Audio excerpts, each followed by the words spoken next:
think, act, and prosper. You are now tuned into the Money Level Show. Nice. And it's kind of ironic that you used the green chicken. I was driving out of my driveway and onto the main road, and our neighbors had some chickens, and they just like oblivious to like what's going on. Like, and then I start, driving up, and they just start running for their lives and stuff. And like, it's pretty interesting that you use that.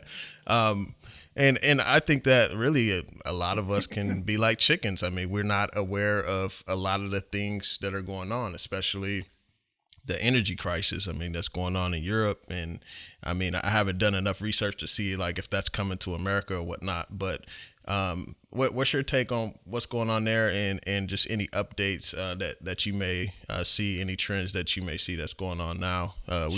We've had a lot of things going on with Putin and everything. We'll get into some of that, but what's some of the updates you got? Yeah, I'd say take a step back. One of the themes of the Doomberg writing, we don't always write about energy, but we write about energy a lot, is that we're making some pretty serious mistakes in the energy sector. And because energy is life, literally, when you tinker around with energy, you're tinkering around with life. And when you tinker around with life, the people who pay the highest price are the ones who can least afford it. And we've been ringing the bell for several months now on the upcoming energy crisis. And to your point, I do believe the energy crisis will eventually reach America, despite the fact that we have an enormous energy bounty. One of the frustrations and challenges is people with, unscientific backgrounds are making decisions that have real consequences for real people. And one of the things we try to do for our subscribers is to at least teach them the basis of our concern, and highlight a few patterns that they could recognize in their own portfolios, and then insert that information into their own investment decision-making work process, and maybe that'll help them allocate in a different way. We don't give investment advice, and we're not licensed financial advisors, and we're always very clear to disclose that. But in Europe, with that context, Europe really is hell-bent on rapidly decarbonizing its energy sector by steadfastly opposing all development of fossil fuels, shutting down nuclear power, and then only supporting the development of solar and wind. And we actually think long-term that will be very detrimental to solar and wind, because the path function of executing that transition will be very, very difficult for the population. And it's actually unlikely that we won't see serious social and economic unrest in Europe. And the specific manifestation of that blunder was, you don't have to look any further than natural gas. Europe allowed itself to head into the winter with criminally low storage of natural gas, which made them reliant on Putin for a period of time before the U.S. saved the day. An entire flotilla of liquefied natural gas carriers are on the way, taking natural gas produced here in America in the shale patch predominantly, and bringing that over to Europe to plug the supply gap for them and get them through this winter. They were also very lucky because the winter wasn't as cold as it could have been historically. And so, but the price of natural gas in Europe exploded. So just to give your listeners and your viewers some benchmarks, right now the price of natural gas in the United States is $4.50 per million BTU.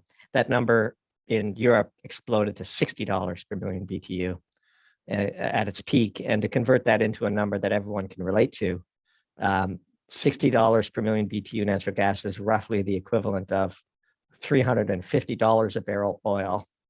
And right now in the US, oil is $90 a barrel, and the average price at the gas pump is $3.50 a gallon. And so if you multiply that number by 4, you're talking about $12 gas. So that's the kind of energy crisis that Europe exposed itself to. Your question around will it reach here? Well, to the extent that these markets are global and these energy inputs are fungible, the entire episode in Europe, which spilled into China, elevates energy prices for the world. And it's only a matter of time before we start seeing some pain at the pump too. Yeah. And it's interesting just how when these politicians pass policies A lot of times people tend to think like, oh, well, just go turn the nuclear reactor back on, or just go turn the oil pump and just go drill for oil, like just start again. Like, and it doesn't work that way. Like it comes with a lag, and then it also takes time to get those things back up and running. And so, Yeah. it's wild.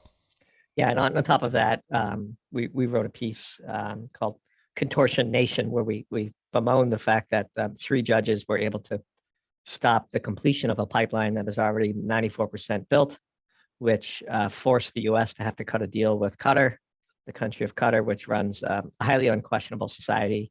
Sorry, and it just puts us in a bad spot geopolitically.